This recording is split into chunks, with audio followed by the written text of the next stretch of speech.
Hey guys, today I am reacting to how Atlanta is tackling its traffic crisis. So, Atlanta is the capital of Georgia, right? And it's one of the biggest cities in the US. I think it has one of the busiest airports in the world, even. Coca-Cola's there. Lots of movies nowadays. I think a lot of the Avengers were filmed in Atlanta, even. And it's kind of like the unofficial capital, or it's I guess the unofficial capital of the South, of the southeast region of the US, pretty much. But yeah, I think it is very much a car driven city, as compared to New York, which is more like a walking driven city, and like public transportation driven city. So in Atlanta, I don't think it's very walkable in most areas. You need a car to get around. You can't really bike in places. It's not very walk friendly or bike friendly. Bit sad, but hopefully they might be changing things up. Hopefully it's tackling its traffic crisis. So yeah, if you could like and subscribe to this video as well, that would really help out. Now let's get into it. In 2019, drivers around Atlanta spent more than 80 hours stuck in traffic. Sheesh. Generating pollution and frustration, while costing each of them over $1,200 on average. The nightmare is typical of cities across the US, a country that's seen infrastructure investment as a share of GDP Yeah, I mean, cities are for people, not cars, in my opinion. steadily fall, despite its population growing. Damn. In the absence of a federal plan, Georgia's state capital is now embarking on a multi-billion-dollar push to fix its challenges. But with a city to keep moving, a deep-rooted culture of driving, huge sites spread over several miles, and the world's busiest airport on its doorstep, the task is not exactly straightforward. Oh, it is the world's busiest airport. Okay. Just check that. Is Atlanta the world's busiest airport?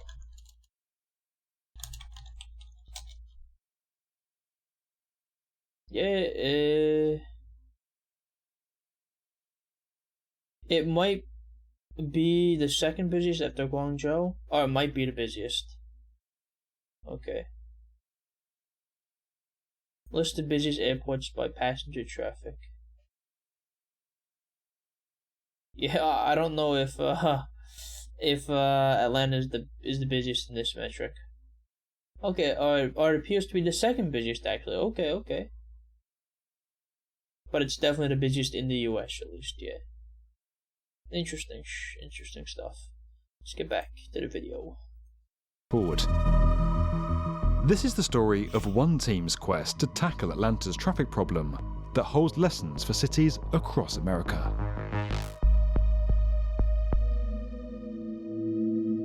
Right around the US, infrastructure is creaking. Aging airports, dams, rail lines, and energy networks are in urgent need of upgrading or replacing. Very true. Infrastructure needs to be maintained and updated and improved, upgraded. Yeah, all these. Yeah, it really does. Seriously. People don't want to spend on infrastructure, but you need to spend on infrastructure. It has a net benefit. And infrastructure shouldn't have to make money. It should be for the public good. Same with public transportation, which is part of infrastructure. Public transportation should not have to make money either. It's for the public good again, like to get things done. Altogether. Years of neglect have left some bridges on the verge of collapse, while some outdated water systems are putting public health at risk. 22% of the country's roads are in poor condition, and urban traffic congestion costs US cities billions of dollars each year. Atlanta is one of the hardest hit centres, and with the city's population set to rise by 3 million people over the next 30 years, a new regional transportation plan has been developed, giving commuters more travel options than simply driving. Investing over $170 billion through 2050. Oh, that looks like light rail, like a tram. That's good. They need more of that. And just some recommendations, I guess. I mean, more bike lanes, protected bike lanes would be a good idea, I think. Moving cars from some streets. Definitely, like, removing zoning laws. So zoning laws are like you can only build a certain type of building in places, right? So like, make sure you can build as many single family homes, like more row houses, row homes. Let me show you an example of like a row home. Yeah, so more like these houses, right? Like next to each other, not no spaces. Yeah, like this type of building. Yeah. So more like mixed use development, pretty much. Not just single family homes. Make sure you can build pretty much shops next to residential buildings. You can have shops next to houses and such, so then people don't need to drive everywhere. Like this is part of getting rid of zoning laws. So you can build like shops next to houses instead of having them separated, as well as get rid of parking minimums too. So like, parking minimums means you need to add room for like cars and such in every building you build. In every house you make, you need to add room for a car. So get rid of parking minimums as well. So then you don't need to build parking lots either. I mean, these are just my recommendations. It would also probably lower the risk of drunk driving and other problems like that. But yeah, let's get back to the video. And it looks good to have a light rail like that is a really good idea.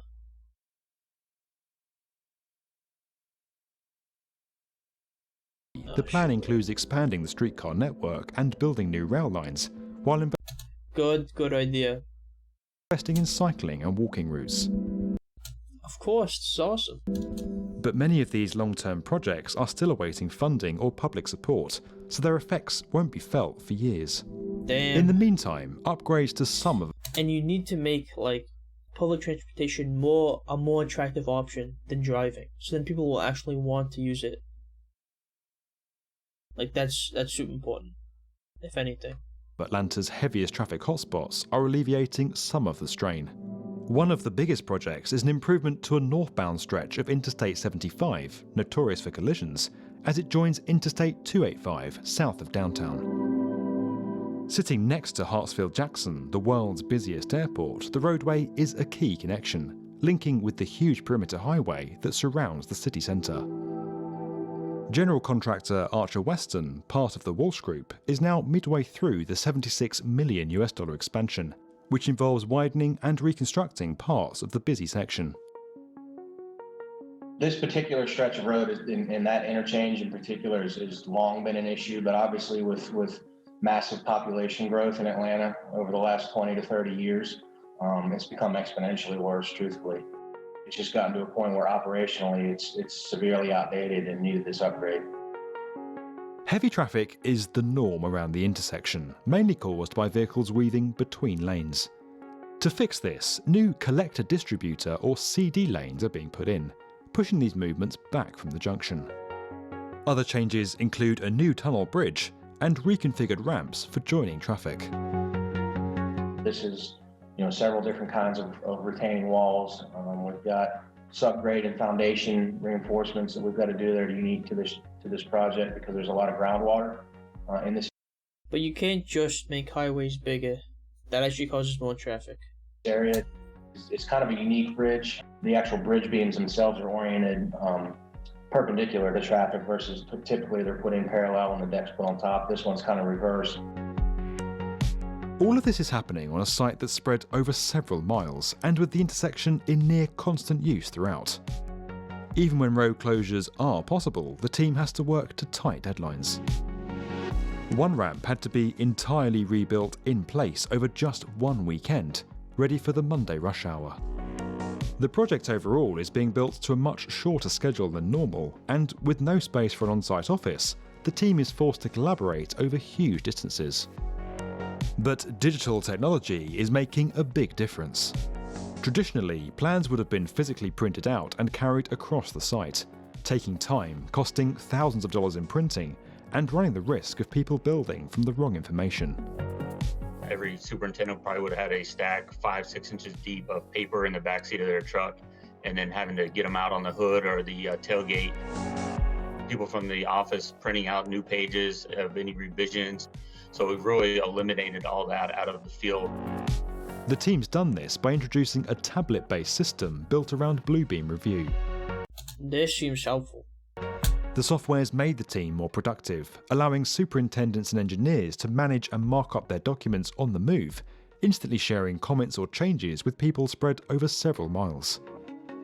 As a project manager at the start of this project, my biggest fear is always having the not most up-to-date set of plans out in the field and be building off of those. So using the platform, we've really been able to mitigate those issues. I-75 is not the only job where the Wall Smart. Group is going digital. The team at Miami's $800 million Signature Bridge, which features 6 100-meter high illuminated arches, is using Bluebeam for document tracking and control. And the technology is supporting countless other infrastructure projects across the US. Makes sense, it's a good idea. The challenge of upgrading America's infrastructure is now immense.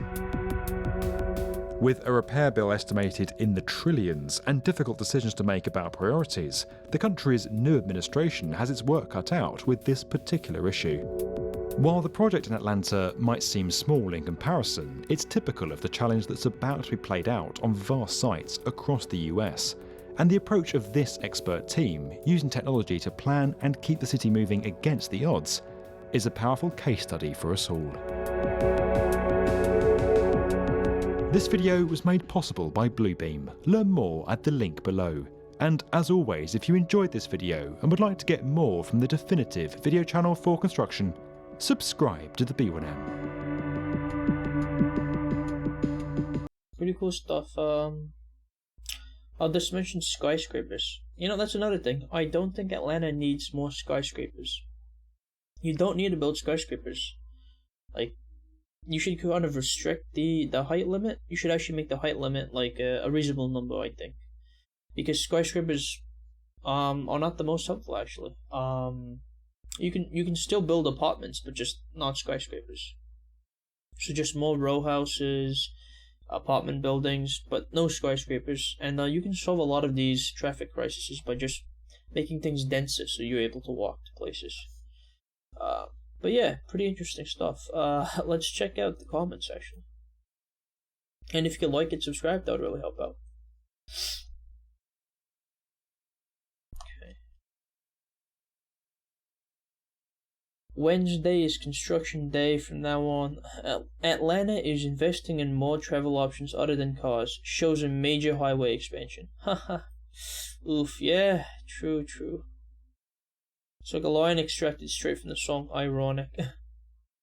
There's no will by the state or the city to move away from cars. Damn. But this is also why I think Savannah, Georgia is a much better city than Atlanta. Yeah. Also, Charleston, South Carolina is a much better city than Atlanta in my opinion as well. They're much more walkable. Americans, we are tired of traffic. You can try public transit. That's a waste of taxpayer dollars. Let's instead build the 18-lane highway, which in the end will cost billions and have to be upgraded again due to population growth and lack of public transportation. And lack of public transit. World. Also,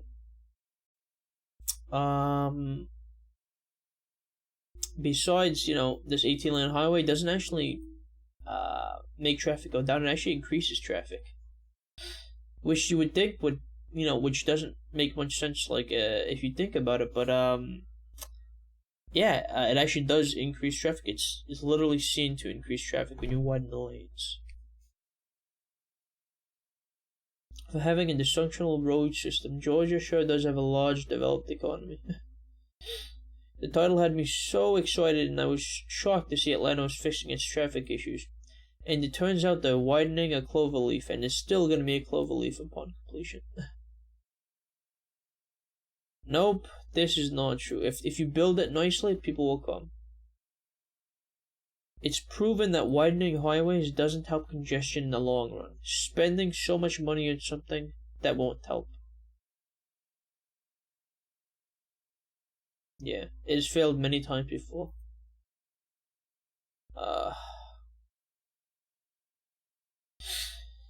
I was expecting some amazing ideas, but it's just a damn highway. True, unfortunately.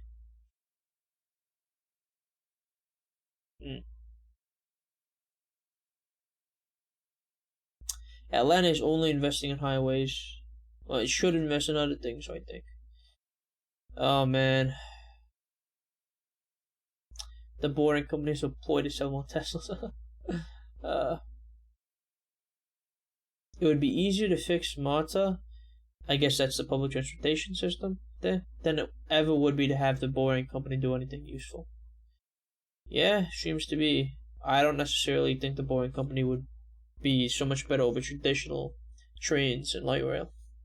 I think trains are better, especially like subways here. I live in Atlanta and people keep trying to up public transportation, but the suburbs don't want people from certain parts of the city to have easy access to them. That sucks. The city recently launched a streetcar, set up the Beltline, expanded bike lanes. The racist outlying areas don't want commuter rail or expanded HRT for fear of black and brown people coming to their small towns. That's fucked up. But also, like, you have to build correctly. You have to build mixed-use developments. You can't just build single-family homes. You have to make shops be able to be right next to houses. So people can walk there. Same with schools. You need to build a lot more schools. I'm a bit congested now. The problem will never go away as long as the USA remains cost-centric. True.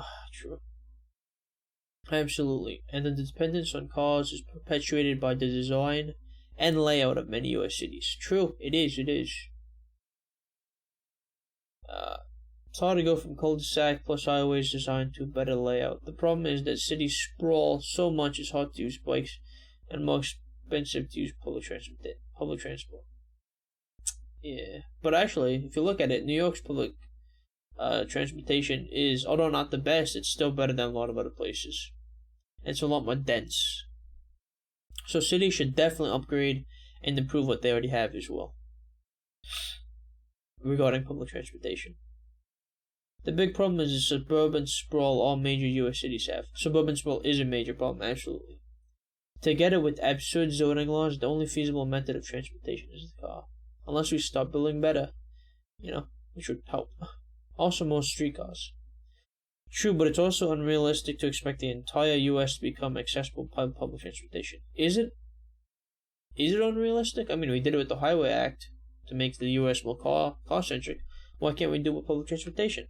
If we had a large government action, like if the government really wanted it done, it would be done, but they don't.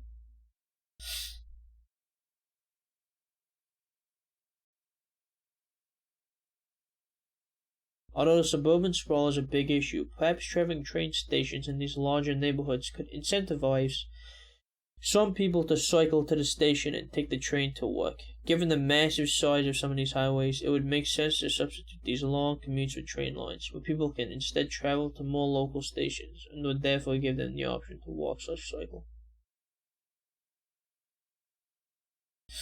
I mean, density isn't even the most important thing, but density comes when you build the trains. When you build the public transportation, density will come. It's not, oh, you have to have density to have this. No, you could put it there and then density will eventually come.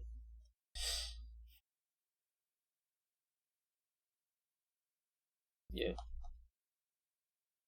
Building more and bigger roads has never been the solution. It will just attract more traffic. True. More traffic and a jam. But in the end, that will increase congestion because more people will be driving.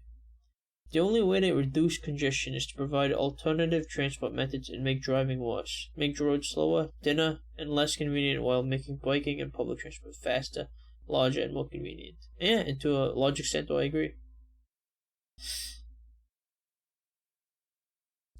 Basic rule: never build more road if you want to solve traffic congestion. And if you do make more public transportation and other options very attractive, right? That'll actually make driving easier for the people who are already doing it. Because if there's less cars on the road, less traffic, and so they'll have a more pleasant driving experience. Especially for like emergency vehicles and truckers and such. Basic rule: never build more road if you want to solve traffic congestion. True.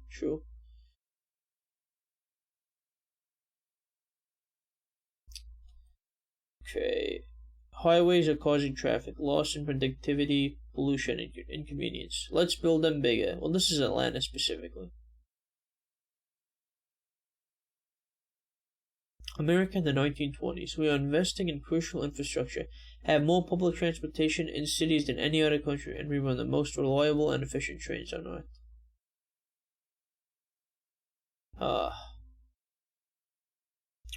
I wish we did have more public transportation.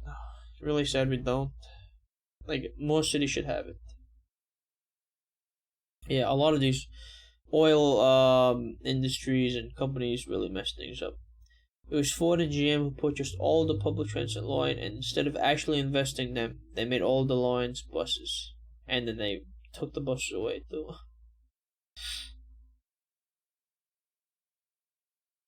Yeah.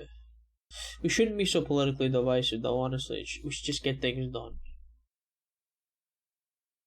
I so often hear people talk about how they want the freedom to drive, but what about the freedom to not have to drive?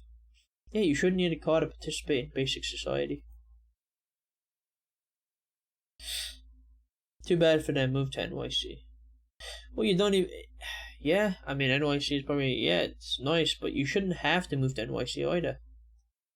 And not all of NYC is also so dense where it's just apartments, you know. You can also have, like, nice houses next to each other, like row houses and such. You can even have houses.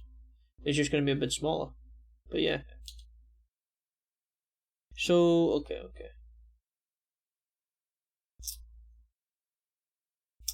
Honestly, the problem will never go away as long as the USA remains car-centric. Ah, man. Anyway, interesting video for sure. If you enjoyed my reaction, please like this video and subscribe to the channel. Really helps out. And comment down below with your thoughts. Enjoyed the video. Thanks for watching. Bye-bye.